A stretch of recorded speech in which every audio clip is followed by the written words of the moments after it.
Yo, happy Tuesday, everybody. Man, the Germans dumped all over us, all over Independence Day. Absolutely horrific.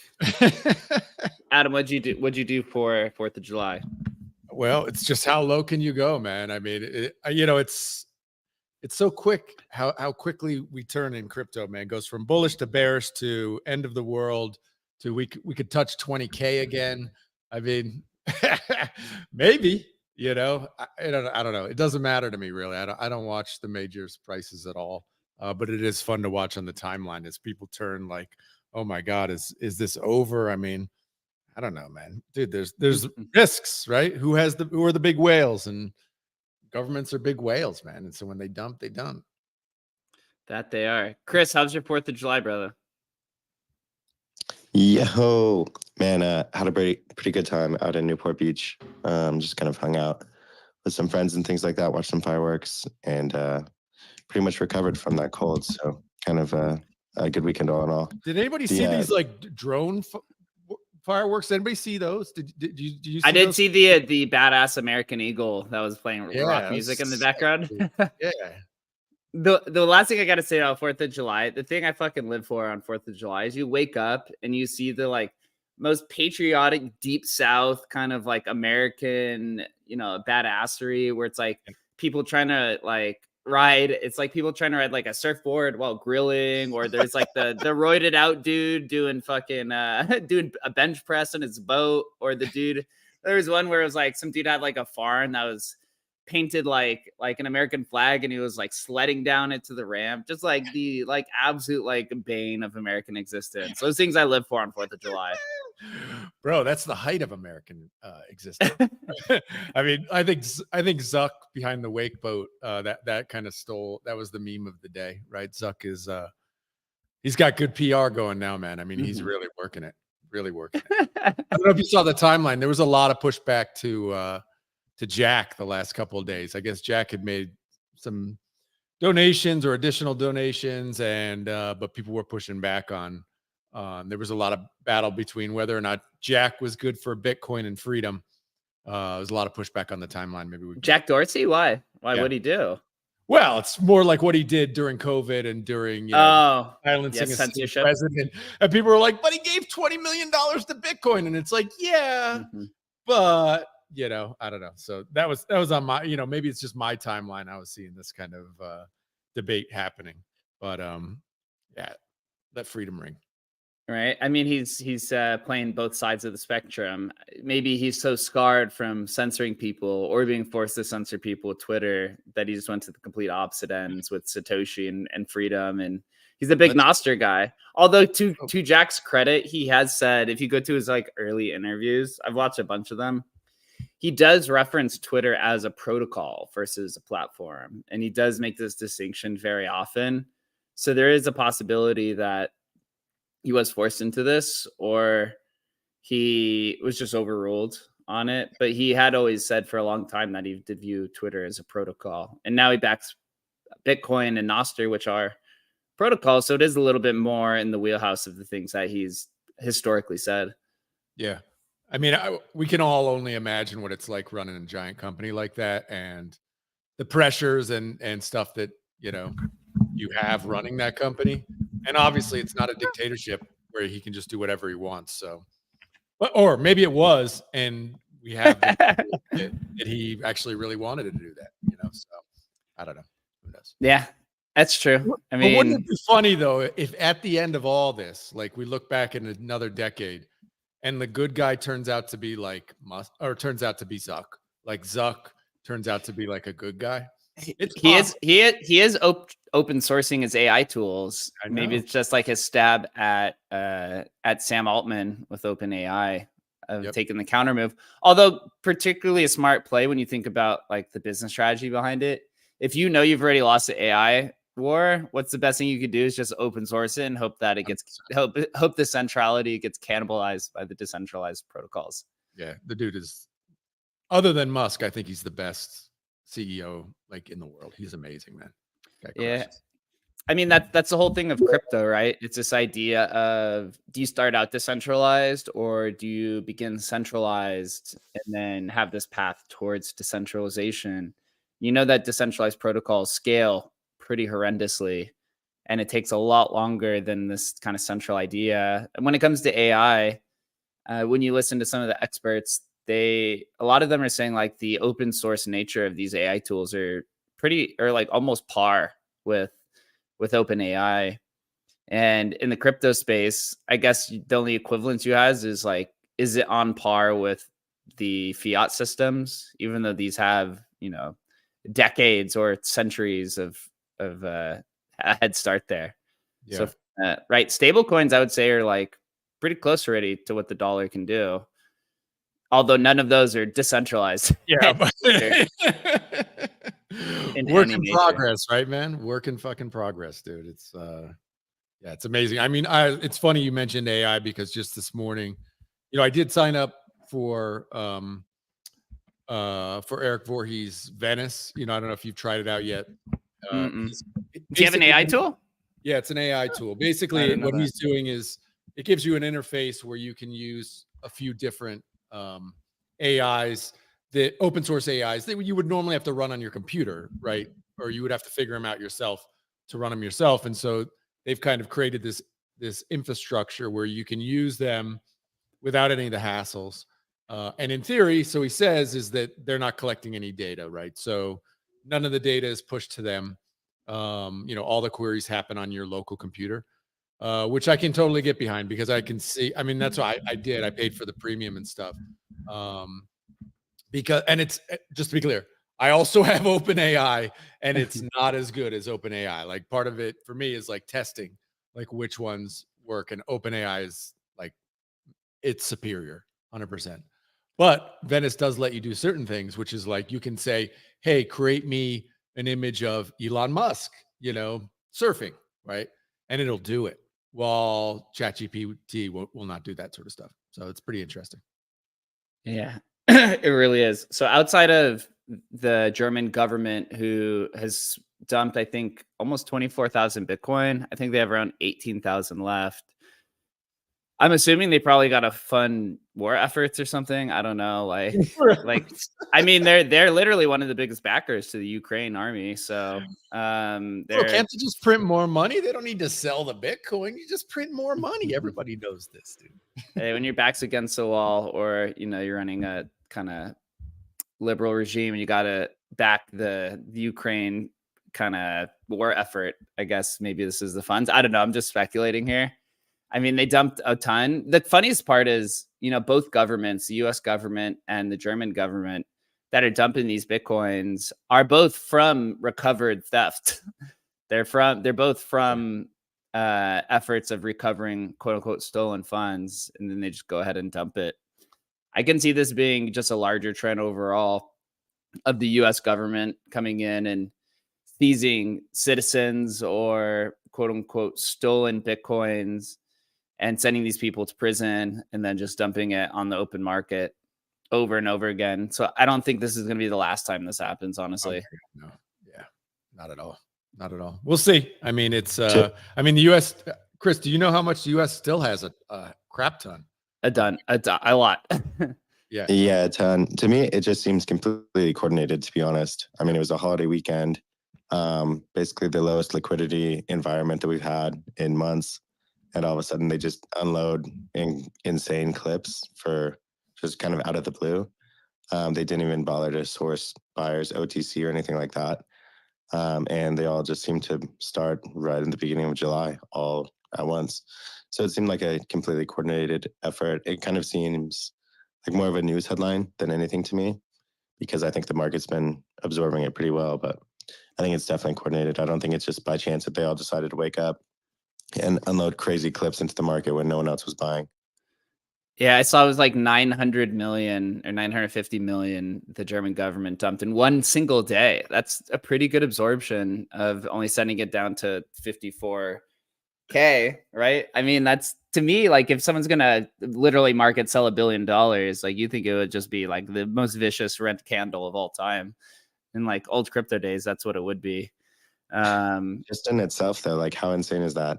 Wake up, literally just market dump $1 billion. No strategic plan, no buyer sourced. Bro, that seems completely fucking manic. no, that's fucking peak government, dude. That is literally imagine the dumbest person you know, then hit him over the head with a baseball bat. That's how governments operate, man. That's the fucking dude. I could tell you story. I was literally, I don't know who I was tweeting with the other day on Twitter and just telling them stories of my time working for the government. It's like, dude, you can't even imagine like the waste, and the stupidity. It's just, yeah. So it's totally. Adam That's why I'm like, when I'm like coordinated, I'm like, there's no way they're coordinated it because they're too fucking stupid. There's no way. Adam might be right. A lot of times when we think that these governments are being nefarious, they're just being kind of completely ignorant, and they actually have like literally zero idea what's going on. And we think that it's like malicious, but that's actually a pretty good counterpoint that they're actually so dumb that they have zero clue what they're doing. Zero clue. I mean, you think about it, like all the talk, like if that was your family office had $1 billion in Bitcoin to sell, what family office on earth, you could take a first year Econ 101 student, wouldn't just dump the entire amount of Bitcoin in one transaction. Like, that's the dumbest way you could possibly sell. Like, I would just hire any meme coin trader on Twitter would have done a better job to maximize your returns. It's like, yeah, it's great. Literally. So on the other side of this, stock market's now at the all-time high, or at least S&P is. You have boomers who are now just raking in profits, and you have the ETH ETF that's going to go live here in the next few weeks. I saw now there was like 8 or 9 different S1 refilings have been completed and submitted. So it's sometime mid-July or end of July, the ETH ETF is going to go live. Do we think this was a coordinated effort for the boomers to scoop Ethereum on the dip and just start hosting away? Or do we think there will be an impact? Do we think that, with some of these profits, the stock market participants will take some of these earnings and buy the Ethereum ETF on the hype, on the bell? Or do we just do the complete opposite and nuke? What's your take there? I don't know. Happy to have people jump on stage and give, more informed opinions. But from my understanding is if we get rate cut, typically that's not a great thing. We really haven't had them yet, so that may not happen. But we are in an election cycle, and so we might get some rate cuts. If we get rate cuts, things don't always. It's not always up only when you have rate cuts. Sometimes the economy will tank further. And I mean, do I believe the crypto bull run is over? No, I definitely don't. Not a chance. I think this is very much feels very, very familiar to the 2021 cycle, where we dipped tremendously and then it rebounded hard. And so the smart people I follow who like really, really track market and stuff are like, later this year, early 2025 is when we get the real bull market kick in. But, so this is, if you still have some dry powder, I know Jake and I are basically done, but if you still have some dry powder, you know, this is the time where you can maybe accumulate some premium assets on the cheap still. And here, this is just in an hour ago. Fed Chair Jerome Powell on rate cuts.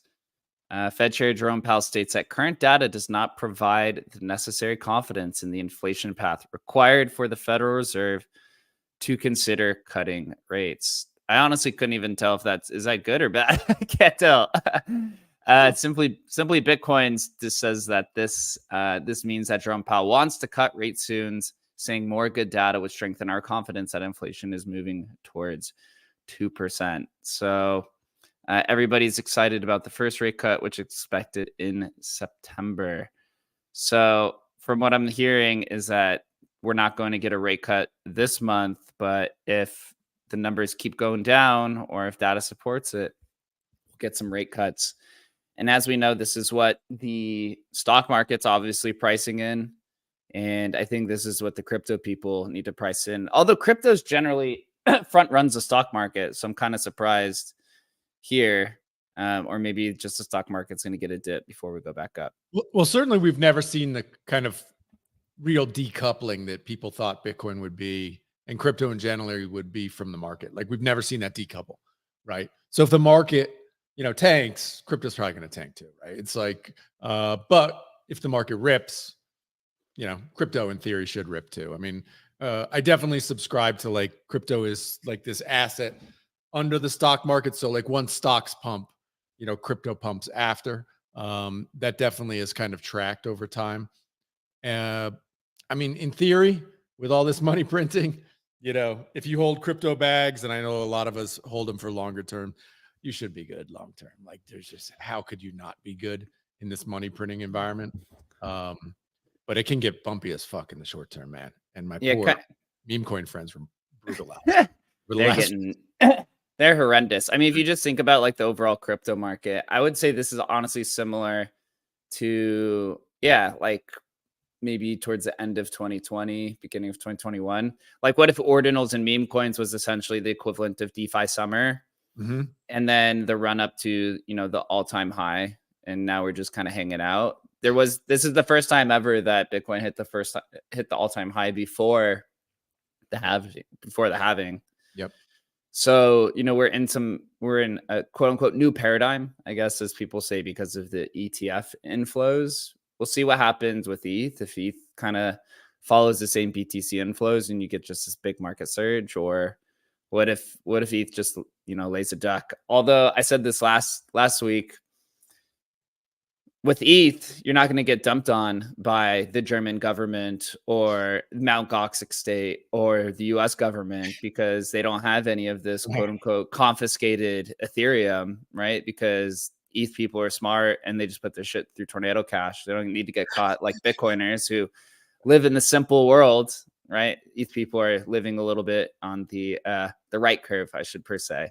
Yep. So, you know, without US governments or national states dumping on us, right? I think that'd be kind of a bullish catalyst for Ethereum. But every day, what do you think?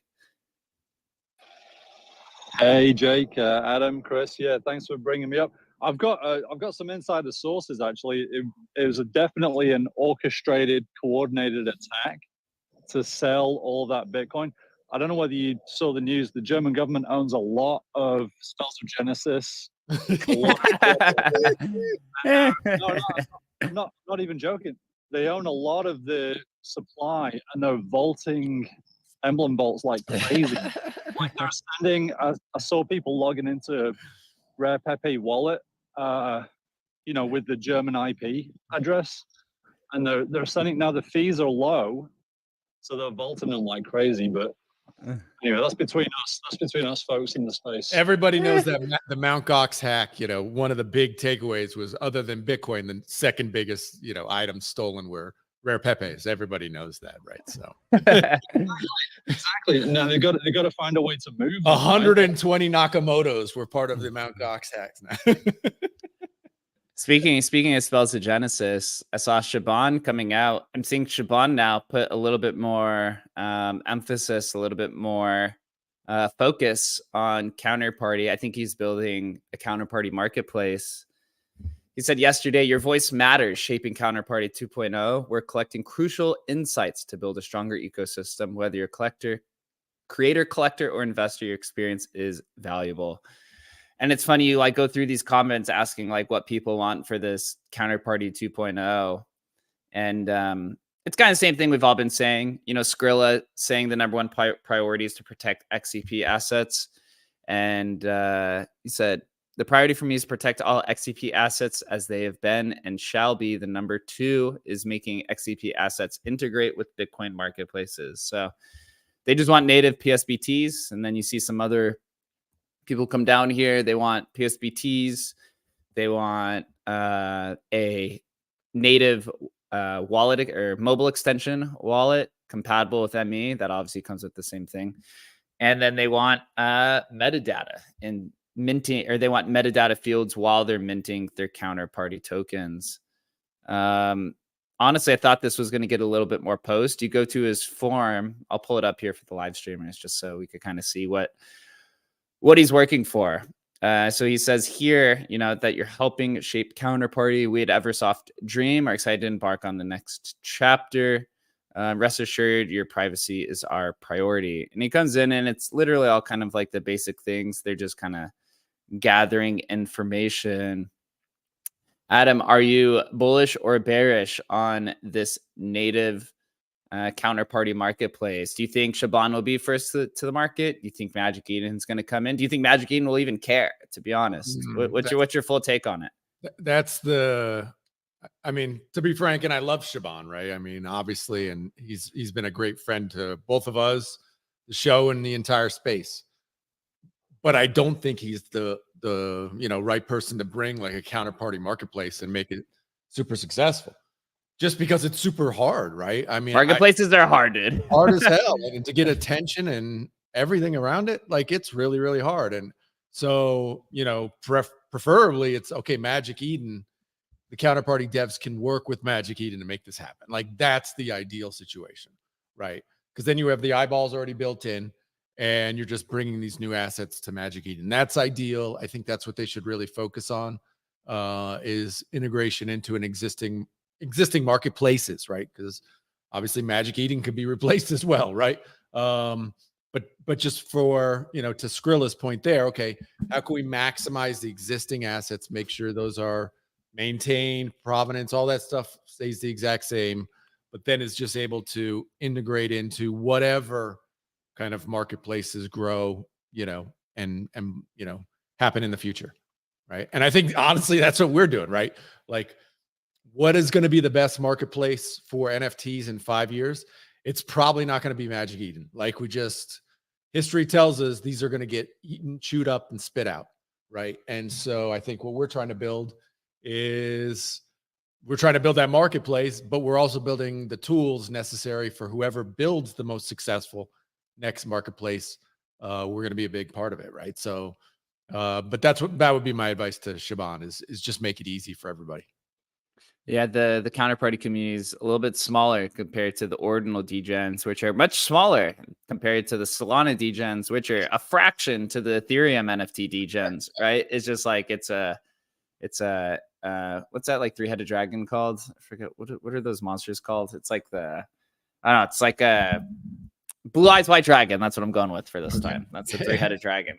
You got just monsters that are just going to continually, you know, cannibalize themselves. And honestly, I saw Magic Eden was gaining some since blur farming ended, and they basically disincentivized points for blur farming by something like 99%. Magic Eden's got a huge bump in trading volume traction, and there was a point where it actually overtook the entire market and had the majority back.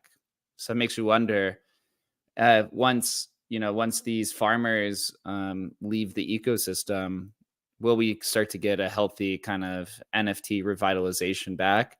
I do think so, but I think it will evolve, just as everything in crypto always evolves. When something returns, it's never the same. There's always some type of variation to it. Makes you wonder what OpenSea's doing, or if their whole strategy of doing nothing was actually right, to be honest. Like, what if the whole strategy for OpenSea was just, hey, let's just wait for Blur to just bleed themselves dry and the community to hate them, because they associated multiple tokens and they're doing all these different things. And they're like, we're just going to sit here and just wait for retail to come back. And what if that was the smart strategy this whole time?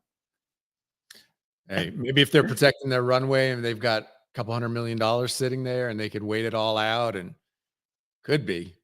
It doesn't seem so, though. I mean, I think they really missed an opportunity to not only take advantage of ordinals, but, you know, just they could have done so much more.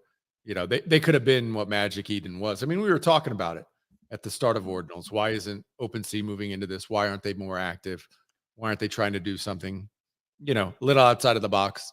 And they got their lunch completely handed to them. So that's a couple times now, right? I mean, I don't know. What are the odds OpenSea is still in existence in a decade? Like, slim, man, slim. I don't know. Yeah. It gets back to this idea with Jack too, where it's like you just have this giant corporation with all these people, all these interests, all these bag holders, and you can't move. You just become frozen, and then you die. Frozen in time. Yeah, you know, Yeah, Go ahead. sorry, Jake. I was going to throw in a vote, a +1 vote for Shaban. I wouldn't underestimate what he's doing. He had a marketplace called Casa Toucan. They kind of pivoted from Bitcoin to Ethereum, and I think they've come full circle back to, you know, native counterparty now. He has strong connections with like the Tokenly folks, you know, Adam over at Tokenly. So he may have had something that he's just resurrecting that was already, you know, kind of the way Free Wallet came out. I think he had something pretty close to that. So I'm sure he's got something that he's been sleeping on. And he knows how to make a marketplace. No, I mean, they had them. To be clear, I'm not shitting on him, and from a technical perspective, I'm sure he'll be able to get it done. I'm just saying from an awareness building perspective. You know, there are just few people who can bring that kind of awareness. I don't know. That's just my feeling. You might be right. Maybe he could build the awareness, and hey, look, he can lean into the Pepe guys and the entire. Obviously, we're in the space too, and we'll help him. You know, and so yeah, who knows, man? I might be wrong. I wouldn't discount Joe Looney either when it comes to rare Pepes. Like, he could easily just add. I'm sure this is what he's doing because he's working pretty closely with the counterparty team. And there's a possibility that there becomes no compartment store for counterparty and it's just individualized experiences. I wouldn't discount Al at Pepe.wtf also just adding, you know, Pepe and counterparty supports for the collections that they do as well. That could be a place. Like, is counterparty large enough to have a compartment store where you want everything in one, right? Or does it just become an individualized experience? Still to be determined. I mean, I know I've read some white papers. Maybe this is some alpha, but I'm not going to say who that are going to do some token experiments on counterparty. They do sound pretty interesting. So I do think there's going to be some people who just take some stuff and throw it at the wall to see if it works, right? Like, think of everything that's happened on ordinals that will probably be tried on counterparty 2.0 in some capacity. Will get attraction, right? Do you think is there room for another protocol to compete with Runes and BRC20 and Anatomicals and CBRC20 and right and kind of is there enough room for that to happen? I don't know. We'll see. The answer is no, Jake. I mean, we know intuitively there's not, right? There's not enough room. There's just not enough room from an attention standpoint. Right. What's going to, I mean, we know counterparty is going to be all right. We know XCP assets aren't going anywhere. We know Rare Pepe is not going anywhere. Right. But to create new attention. Yeah, it's slim. I mean, even what were we talking about? The proto runes or whatever Isabel's calling those things. Like, what are the odds, man? Mm-hmm. Slim.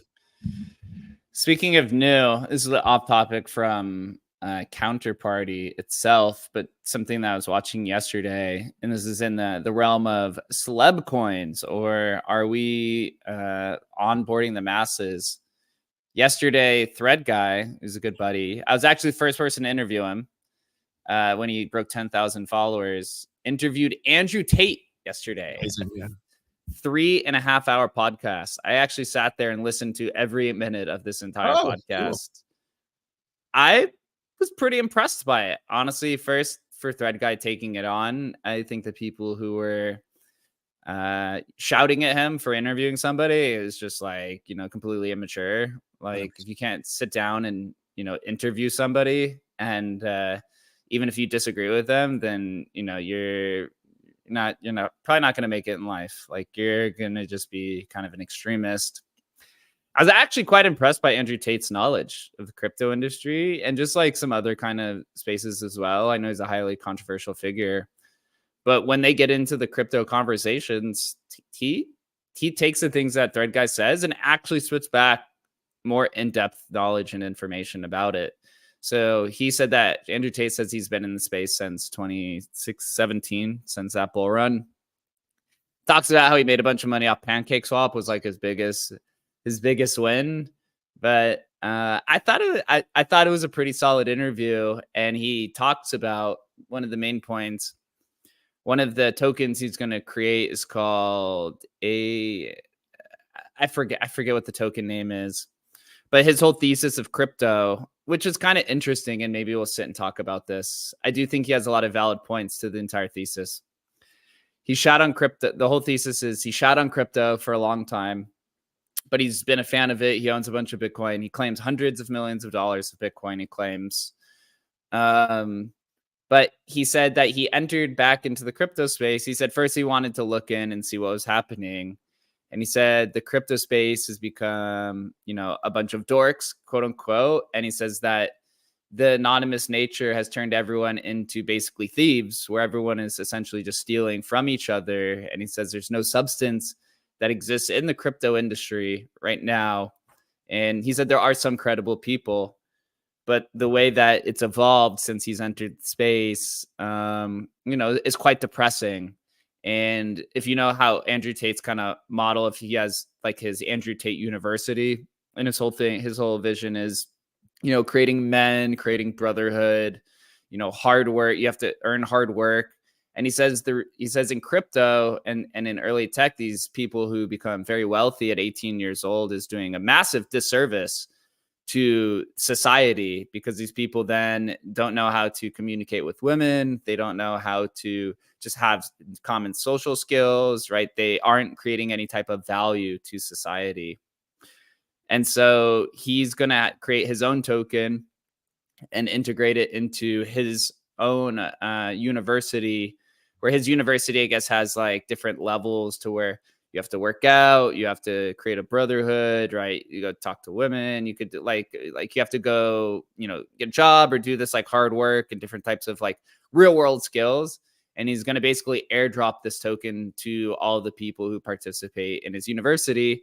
And then he actually goes on and says that he has other ideas about utility for the token. And to me, it caught me really by surprise. Like he actually's done a lot more research than people think, and is quite intelligent. It's actually coming away with a little bit of a different impression. I know he's very high in the degree of manipulators, or he has like a pretty good degree of persuasion, but I was quite impressed by the conversation. Yeah. I've actually listened to a lot of Tate, and I actually like the guy. I mean, I think obviously he leans into the kind of racist, misogynist stuff to generate attention. But I think at the end of the day, he's about, trying to promote this idea of making basically kids into men, which I don't disagree with at all. And the way he frames it, obviously, a lot of people have problems with. I have problems with. But the idea behind it, which is like you have to work to get what you want, rather than just magically have it thrown upon you, like in crypto and stuff like that. I'm totally in agreement with. I thought it was pretty interesting. I did see one little clip, which was like him. It wasn't this interview. It was like a week ago or so, where he's describing how he's going to drop this token, and then the money from whatever his university or the real world or whatever he calls it, $20 million a month is going to funnel back to this token. And everybody's like, that's a security. And I was like, he should do it anyway. Fuck it. He should. This is what he said. He says this in the interview. He said, I have no fear. fucking do it. Fuck the SEC. Fuck him. He's in Romania. Fuck him. Like, just do it, dude, and shatter the fucking paradigm. 100%. It'll be the most successful token on, this year. It'll go crazy. You should absolutely do that. I encourage it 100%. I will see how it goes. I think he might backtrack when he realizes that, oh shit, like this could really get me in trouble. So I think he'll probably backtrack. But yeah, I don't know. I actually joined, full disclosure, I joined the real world when he did whatever his first token was. It's like $50 a month, he says. Is it $50 a month? So I'm in it because my kid was like, I want to see what it is in there. So trust me, it's not that great in there. Like, they do have like daily things. Like, he's got a couple guys who do like daily charting, trending, how to buy, sell crypto, stuff like that. Then they have a whole bunch of other channels, which I'm not a part of because I was just interested in the crypto thing. It's, you can get the same info from crypto Twitter for free. But I do notice that the more I go in there and the more I like comment or stuff like that, my little, like, I don't even know what you would call it. My number, my like health number increases, right? And so I think that's the number that, okay, if you're going to get token dropped, these tokens, whatever, my health number's 100, I'm going to get 100 of these tokens, right? So this is what he says in the interview. He said it's tied to that. Yeah. So anybody wants to use my account and go earn me some more tokens, like, you're free. I'll pass you the username and password. So again, yeah, this thing, man. I was impressed by it. Again, he had some controversial things. He does say in the interview, he brings up those points about it being security and things like that, and he's like, I don't give a fuck. I'm ready to go. Oh, really? Oh, that's cool. That. I listen to this interview, man. Yeah, cool. It's pretty good. Thread Guy, reviewing Thread Guy, he's a younger guy. He definitely got beat up a little bit or overpowered by him, but I think he did hold his own. And Thread Guy did say that he's going to have he has a strong takeaway of how to interview people from that, because this is the first time I actually sat down and listened to Tate tweet or a Tate podcast for more than like 30 minutes. He's a pretty like overpowering person when it comes to getting his opinion heard, but it's not controversial. He's actually somewhat polite in the way that he goes about it, although I'd have to watch more. But the main conversation, or his whole main thesis, I think, is, maybe this is even a conversation we have here, is like, I think directionally right, where he's like, when I first got into crypto, there was this whole vision of self-sovereignty, and brotherhood and fighting against the man. And he said, now I got into it recently, and that it's the complete opposite. He's like, he basically says it's full of pussies. It's full of people who won't stand up for themselves. It's anonymous accounts who are stealing from each other. And he's like, he says that he believes he could be the person that has the power to basically steer the social engine back the other direction from basically just kind of this like penny larceny to coming in and, having some actual worth ethic and giving value to the ecosystem. That's his whole main thesis. At least that's kind of the way that I took behind it. And I don't think he's wrong in that either. I mean, I just think about, because I've started following more guys who are like hard money, freedom money guys and stuff. And like, you just think about, that was the overriding theme of crypto a decade ago, right? And now it's like, you don't even see it on the timeline. Nobody gives a shit, right? And so, yeah, I mean, maybe this is just what happens, and it just requires a super small core of people to keep kind of that vision and that dream alive. But who knows, man? Maybe Andrew Tate is the guy to bring it back. He's the new Andreas Antonopoulos of 2024. Who knows? He's going to be the meme coin overlord. It's funny. Chris and I were having this conversation last week when Shannon was in town. We were talking with Shannon about it as well. And Bunzi wasn't in it at the time, but when we got into space in 2016, we felt, it was a little more interesting because it was the time of heavy experimentation. There was people who were trying to make capital, but it wasn't the primary focus of the industry. It was more, let's like the empowerment of owning your own wealth, and the empowerment of entering this space and building something without needing any permission from anybody, was very attractive. And that got lost in, you know, the commoditization of the culture, because, you know, culture kind of exists in the absence of wealth. And once wealth comes in and commercialization of something, then you know, the culture dissipates and gets kind of pushed into these corners. I think Leonidas hammers this a lot, actually, through his like innuendos of corporate meme coins, right? Like the basically just saying, like, if you see through, he's basically just saying like these meme coins actually don't have a culture at all. They're just basically chopped up and used on this template and served to everybody in this platter, even though that they own these insiders own like the majority of it. I mean, it's highlighted for me by like two things that have happened recently. And one is obviously the ETF and Bitcoiners cheering about this, where it's like, imagine, you know, Gavin Andreessen like cheering this in, you know, 2013 or something. It's nonsense. And the second thing is the president of El Salvador, right? Where it's like, you know, I don't know, Max is like, oh, this is so amazing. And then it turns out the president of El Salvador is like, oh, you know, he's basically putting in price controls on businesses in El Salvador. It's like, oh, wait, he's a dictator now. Oh, no way. And like, you see, there's no backtrack. There's nowhere to go because Max is fully vested in El Salvador now. Right. So the only thing you can say is, well, this is not dictatorship. This is, I don't know, serving the whatever excuse you want to make. But it's like, we've moved away from the core tenets of, you know, what crypto is, which is, you know, freedom to transact, freedom money by individuals, peer-to-peer, right? This is what it's about. And we've moved so far away from that as like a group, as we've grown, that I do think it's important, the kind of core group of us who truly believe it, you know, start speaking out a little bit louder than we are now. And I think, you know, Andrew pointing that out is totally right. Yeah, I highly recommend for everyone who's listening to really just take a listen. Like, there's a lot of valid points, even if you hate Andrew Tate. Like, he does speak a lot of truths in that. I do want to go to Chris. Chris, have you listened to it, or what are your thoughts on the conversation? Then we'll go to Everyday right after. I haven't listened to it. Just kind of indifferent about him. Just think he's just like an internet personality more than anything. But just haven't done the time, so don't have too much of an opinion on him. But more so on just the freedom to transact and just kind of the ethos of the industry.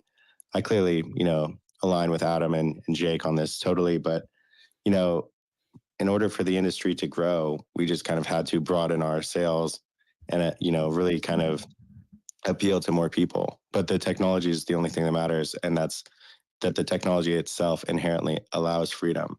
And within that freedom, you know, you allow enemies to transact or anyone broad-based to transact. There's no restrictions on it. So, you know, governments getting involved was always going to happen.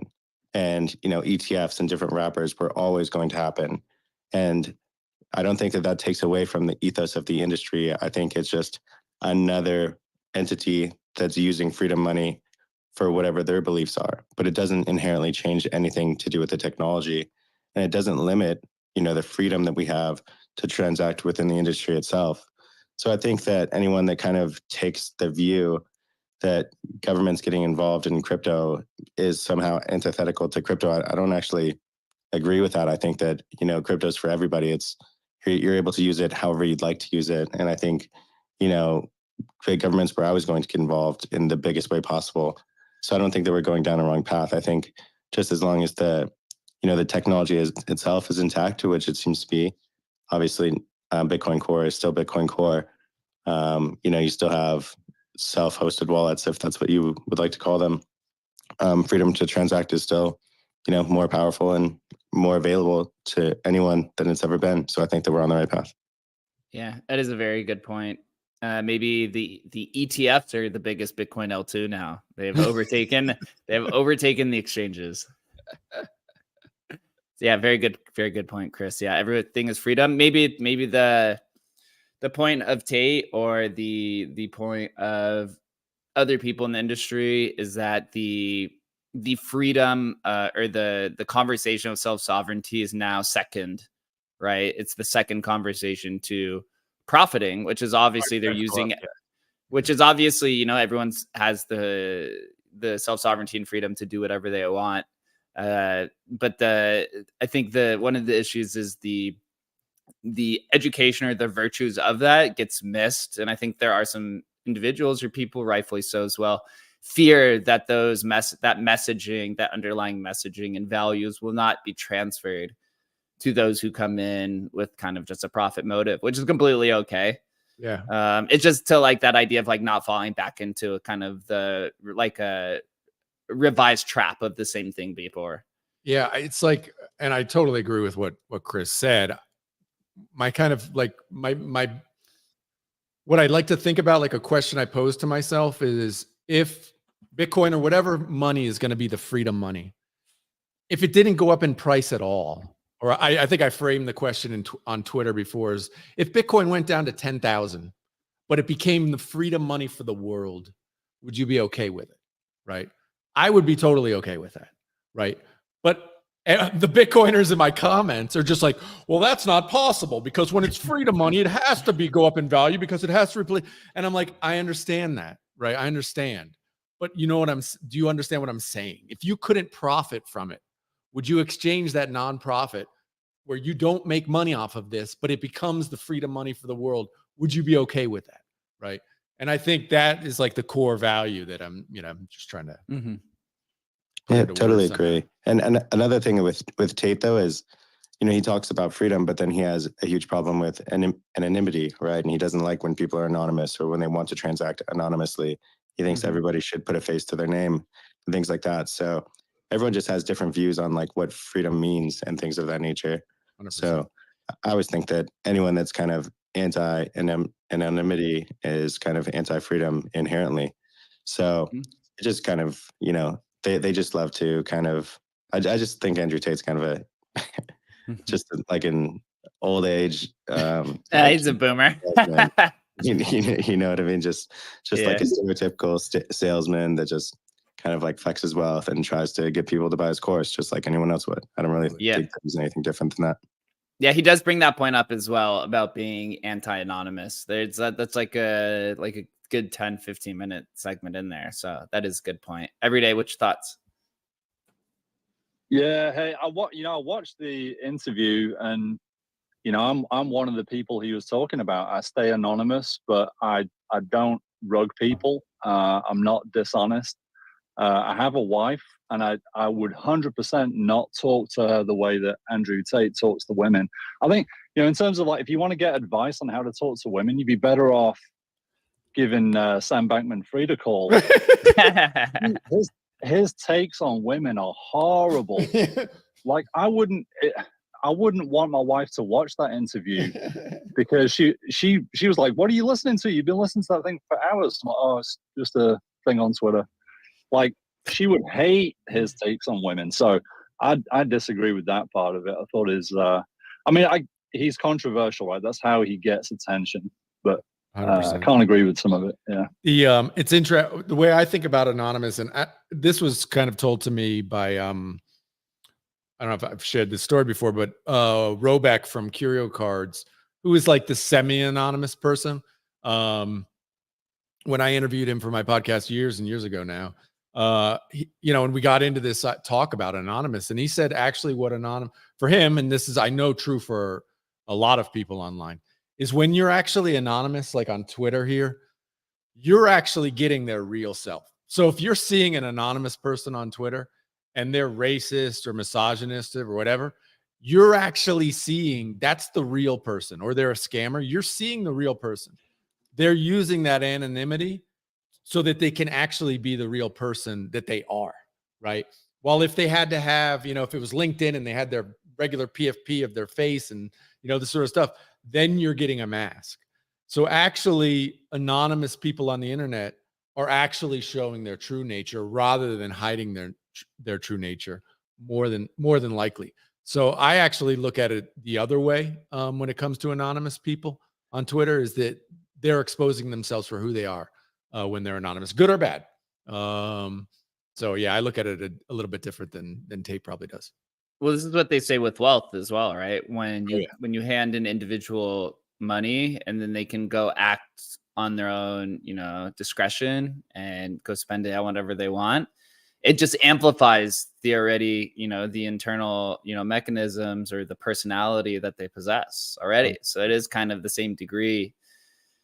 And the reason why I never became an anon is I always just saw myself as kind of a brand, right? I was always like, why would you want to kind of separate that? But the transacting, for me, it was always like, if I'm going to speak, I might as well just speak through my own lens, because I think that goes a lot farther because of this idea of building social capital. But transacting privately, I totally understand. Like that's definitely all right. Like nobody wants to be wallet watched for even the most trivial things, because people who do wallet watch, they begin to make up all kinds of crazy claims, right? I mean, even we had the recent incident where Koval was delisted off Coinbase, and people were like claiming that we own these, like this whole network of wallets, 80% and that of the Koval or something. It was right, dude. The comments crazy. Literally it's insane. crazy. And so when people have even one sliver of access to, watching where the flow of your capital is going, they make all of these crazy narratives up in their mind, and then they try to pin it against you, and then you have to spend energy trying to, claim it's not you. Oh, they're claiming I made some sort of meme coin called Economics or something. I was like, dude, what? Why would I do this? Yeah, how do you own 30% of XYZ token? And you're like, I don't even know what you're talking about. They're like telling you. It's like, dude, oh my god, man. Yeah, it's literally conspiracy theories all over the place, man. And then you have to argue them, and you can never fully satisfy them, because it's like, well, somebody dumped this into my wallet. How do I? It's nothing. We've had people have been wallet dumping since the NFT days, and that probably before that too. So I mean, I don't know, man. It's yeah, I've been watching a lot of like video documentaries on this idea of parasocial relationships. Do you know what this means? No, tell me about it. So parasocial relationships, it's becoming more prevalent in crypto, but it's mostly prevalent in, I would say, probably the influencer adult entertainment industry. It's basically a one-way relationship where the person who's observing you, believes you to be best friends, but then the celebrity, right, or influencer has no idea this person exists. And oftentimes it leads to, can lead to some drastic things like murders and stalking and things like this. Andrew Tate's one of those people who probably the majority of his community is very parasocial. They believe they're best friends with him, right? He spreads this idea of a brotherhood, even though he has no idea who, 99% of these people are. Probably just focuses on like a handful of them. Yep. And, if you're in crypto, right, and you're an anonymous person, you really can prevent that from happening, because the person on the other side, let's say you're an anonymous influencer, like I'll have to say like Kobe, before Kobe became public in 2020 or whatever it was, 2018, right? Like all these people, basically praised this guy before he became public, and they follow everything that he wants to do. And a lot of those people would probably, if they knew who he was, probably rob him, right? Or try to hack his computers. I mean, look at like Leonidas was SIM swapped and he's still anonymous, right? So somebody figure out his identity. So there's so many different bad actors through this like parasocial relationship. And this could be good or bad. They praise you to the degree where they start stalking you, or they praise you because they hate you and they want to be you, right? And so the anonymity really prevents that from happening. Interesting. And when Chris and I joined the space in 2016, it was the large majority of people were anonymous. Actually, when Chris and I met, the first thing he messaged me was like, "You're insane for even tweeting about this in public." I was just like one of those people who like talked about crypto through my own identity, and in 2016, that was like crazy. That was like no one did that. That was like an absolute, like that was like a big no. Now it's a little bit the opposite because it comes with social clout and things like this. But at the time in 2016, when crypto, and even further, even before me in 2013, you probably could not find a single person who was like under their own identity. I mean, shit, Satoshi Nakamoto did this for the reason, right? Yep. You got a target on your back. Yep. Yeah, so, I think maybe the rise of social media flipped that script a lot, right? Obviously now you can get social clout, great businesses, and all this sort of stuff around that. So people have been a lot more, front facing. to Tate's Yeah, well, point. yeah, I mean, if you think about it for meme coins, right? Like the celeb coins, they're all profiting off their likeness and then dumping and other things. But you could not do that if you were an anonymous person. I mean, maybe if you were like a large kind of anonymous influencer, but for 99% of those people, that's not possible. So with meme coins, and I like to kind of bucket it as attention fi, which is kind of like social fi, meme coins, and there's like a few other of these social fi, meme coins, and like points, like the points kind of meta. All of this is focused around attention, right? And so the large majority of this, if you want to play in these games, you got to be you have to be like a visible person, or you have to have some sort of social clout to a degree. And it's much harder to do that through an anonymous lens. It's much easier to do it through, your personality, whether you're an OnlyFans chick who's, showing TNA, or you're just like a dude who's flexing your Lambos and your wealth, or the girls that you get, right? Or you're somewhere in between and you're flexing the power because you have a business, or you're a government entity, or whatever the case is. Daniel got hits at it. Did you see Daniel's post yesterday? It was a good one about the Messi token, or Messi promoting that water token. Did you see that? No, what did he say? It was a good take, because I know it to be true. He was basically talking about, so Messi, just if you didn't see it, on his Instagram stories, he tagged, this water token. Which, I mean, you looked at I saw this thing pumping, for the last 2 weeks, and you're like, water, this is the dumbest. It's not even a meme. It's just stupid, but it's at like $160 million or some crazy number. Right. And so you realize this is like, this is a complete insider controlled token. And so Messi, puts it in his story, blah, blah, blah. It pumps for like literally like 2 minutes, and then just dumps like 70%. And Daniel pointed out, rightly so, because he used to do quite a bit more of this kind of like paid promotion on Instagram and stuff. And he was talking about, he did like this swipe up promotion for, I don't know, shoes or something like that. And like he had like 1,500 people swiped up on it. And he was all scared, like, oh my God, this is like a crappy number. And the guy who did who bought the ad space from him or whatever was like, bro, that was an incredible return. Like, we've never seen numbers like that. And he was like, 1,500 people, what are you talking about? Because he had like 300,000 followers or whatever. And you realize that most of this stuff gets no traction, like gets nothing. And like Messi, posting that thing on his story, like exactly 0 people on Instagram went and bought that token. Like, I think Daniel maybe said like 5 people, right? No new people bought that token, right? That thing was done for crypto Twitter, right? That's it. It was like crypto Twitter was like, this was like, we'll get Messi to post about it. Whatever they paid Messi to do it, $1 million, $2 million, I don't even know. He posted, it costs him nothing, does nothing for him. Most people just swipe past, don't even give a shit. But it's not bringing in new people to crypto. Like, this is not, no people on Instagram are coming over to Solana to buy your meme coin, right? It's not happening. It's just us, already on crypto Twitter, just eating our own tail. And sure enough, that token dumped to shit 5 minutes later. Yeah, he says TLDR, ignore follower counts. Someone on crypto Twitter with 20,000 followers could move a market way more than a celebrity with 10 million followers on IG or TikTok. Totally. Yeah, and Daniel's actually like a pretty good person about he discusses a lot about the social disparities between the real world and crypto, and kind of nerd culture, and the celebrities, because he was somebody, he said he had 400,000 followers and he was in the soccer space and things like this.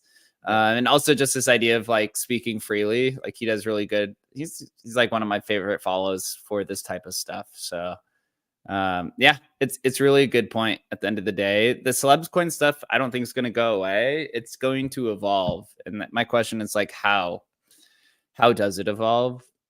You look at Bitcoin has a few celebrities. I mean, French Montana was on Casey's podcast. I don't know if you watched that. No. Yeah. First of all, who's French Montana? I'm out of the loop. No idea. No idea. He's just another rapper. He was pretty popular. I'd say he's kind of like a B tier rapper.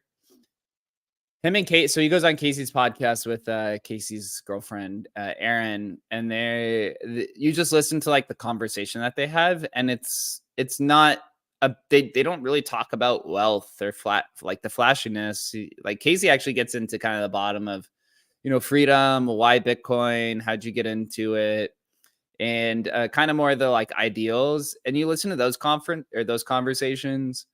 And it was similar with like Ghostface Killah, if you've heard like his when he did the pod with Skrilla and a few of those guys. And it's kind of similar, like even with like you saw Thread Guy then go interview Tate and also Iggy Azalea. And the conversations are slightly different, but those are the more meaningful ones where you listen to a celebrity, and if they could go through an entire conversation without having to speak about how high this value is going to go, or, some of the just like kind of scammy behavior of it, you could see that there's actually like a trend change where there are a lot of these celebrities that are starting to move into the space because they're interested. I mean, that one large space we did with Leonidas and Dog, Tyrese came on stage and was sitting there just talking to us for like 2 hours, just kind of like probing, just more like just authentic questions. He was even talking about the project Freaky Kiki that his friend got him into, which he was like, I have no idea. I just thought it was funny. And it was just like, it felt very authentic. And so those are the kind of things that I think are to look for in the celebrity coin era. But then the question is, okay, you have these like, this pot of maybe 5 to 10 quote unquote A-list celebrities or B-list celebrities who are now in the space. They understand crypto to, a degree that's satisfactory to navigate it. The question is like, what do they do then? Right? Do they add utility to their token like Andrew Tate and Iggy Azalea is trying to do? Iggy Azalea said you could buy cell phones with her thing because she used to own a telecoms company of some sort, right? Like, do they just play this pump and dump game continuously, or do they try to do something, genuine or something new that only these type of individuals with this larger following and influence can do? And this is kind of something that I'm trying to follow and at least listen to the conversations to see if there's a common denominator between all of these. And so, yeah, it's interesting. I don't think it's going to go away. The whole kind of thing of this rant is just, I don't think celebrity coins are going to go away. They're going to evolve. Eventually, the community is going to see through the kind of pump and dump bullshit. And those people who stay, I think, the 5 to 10 or 15 of them, it could probably be a good play if you're like from a value standpoint, figuring out what exactly they do. Yeah. I mean, it's just, we all know it's really hard to maintain price on any of that stuff. Right. And so, I mean, obviously providing additional utility or value. I mean, dude, if Tate could, if that literally happens, where it literally brings in $15 to $20 million a month, even if he just uses that to buy the token back, right? Could be incredible, but I mean, obviously completely illegal in the United States, but maybe not illegal in Romania, right? Maybe he can make it, dude. If he makes that happen, I'm definitely tracking it now because that's actually exciting to me. Yeah, I thought the fact that, to me, the whole conversation with Tate was just like he had a pretty firm understanding of crypto. And of course, then he puts it through his own lens, but then, thinking about how he's going to put it into his program, different things like that. It was kind of interesting. Oh, another kind of A-list celebrity or influencer I saw getting into space is Steve Will Do It, who's like one of the Nelk boys. I'm not a big Nelk boy fan, or was a Nelk boy or is a Nelk boy. And he's a token called Hero, and he's doing a bunch of buybacks and different things like this. But right, the Nelk boys did an NFT project. And so there are some of these people who've been in the space now for, 2-3 cycles. Maybe they had some past failings and whatnot. Or now finally it's starting to click a little bit. But yeah, you now have influencers on Solana, and you got the celebrities on Bitcoin. Who stuck around on Ethereum? millions in anybody. Zero. I mean, almost. Let's just say they're all going to zero. There may be an outlier, but if that outlier is able to do something long term, they've created something new and unique. They've done something like Tate talks about, or something that kind of breaks the mold, which would be impressive. Like, I hope one of them does it. Yeah, But we've got to pay attention to them, because if they do something like that, like, that's a paradigm shift for the whole space. Like, yeah, it's in a little bit of a, it's a little bit in a rock and a hard place. If all the celebrities are going to ETH and Bitcoin for different reasons, I really don't know any celebs who are really kind of hanging out in the Ethereum space, to be honest. I mean, maybe they're like financial analysts and stuff. I guess, Caitlin's coins on. Is it? Yeah, Caitlin relaunched hers on ETH. Yeah. Oh, geez. Something to follow for. Chris, any final takes on celebrity coins, and then maybe we'll wrap it up here. Just kind of think that they were, a long time coming. Think that's how it's been, in the sites. They just go hand in hand. I would like to see them kind of do more, just kind of customizing the experience for their fans. More social tokens, more something of what NFTs were maybe supposed to be, where, they actually use, if they're going to launch a token, actually use it in the sense of like a boutique storefront and offer limited edition merch, special meet and greets, or, have actual conversations with their fans and just kind of use their tokens to kind of power that. Something of that nature. But I don't really understand the point of just launching a coin with your name on it, and then it's clearly going to fall back to earth. There's almost no way that the buy pressure is going to support that for eternity. So just finding these different sinkholes that I think, would kind of enhance the fan base and the fan experience for those celebrities, because, they actually have fans that really do like them and that would like to kind of communicate with them in that way. But the way that it's being done right now, I don't think that it has too much longevity, but I do bet that they will continue trying.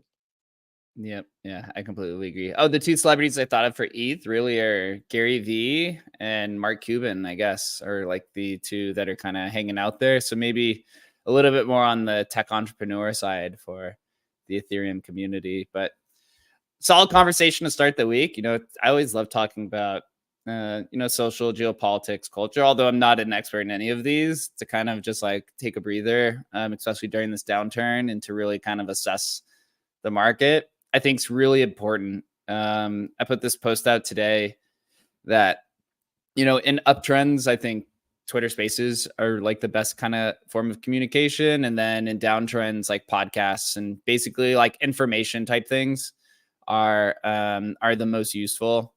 The whole idea behind that is like, when the intention is down, if you're going to find what that next play is, you got to like basically sort through the information that's coming out and assess what's the right move, because that value play will sit there probably for a few months before taking off, right? Like last downtrend, it was before the bull run started. It was right. Ordinals and meme coins were like the two things, and they sat there for months. Months. They were dead. No, yeah, and you're probably in a similar situation here, where developers are now have time to basically breathe and build stuff without, being pantered every 10 seconds about when.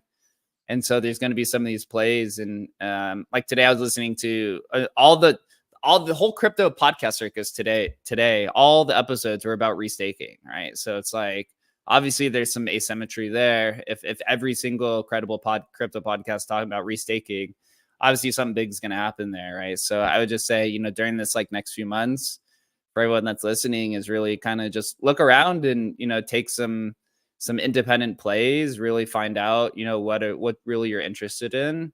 And it's probably going to be, a large opportunity there. So Adam, any final conversations, and we'll wrap this up. That's interesting, guys. If you have any tips like that, hit me up in the DMs. It's interesting. Yeah. Just to think counter cycle, like what's happening and go against the grain is 100%. That's where you get your 100x winners. So yeah, we should keep our eyes peeled for what's getting completely destroyed right now. Yeah, I do think restaking is probably going to be a big narrative. I've been trying to figure out what's the right play there. I also don't completely have my comprehension around the whole thing. I've had H and so many people try to explain this to me. it's it's an interesting space, but there's probably a few of those out there. So all my friends, everyone who's here, appreciate you for listening. You know, we'll be back tomorrow at 11:30 a.m. And then on Thursday, we're going to have the founders of something called the Relics Protocol, which is another team entering into the proto runes, programmable rune space with AMMs and stuff. We may have a special guest tomorrow. We're waiting on some confirmation, but until then, make sure that you guys are diligent. Look at all the information out there, make some awesome plays, and we'll see you back here tomorrow at 11:30 a.m. Eastern time.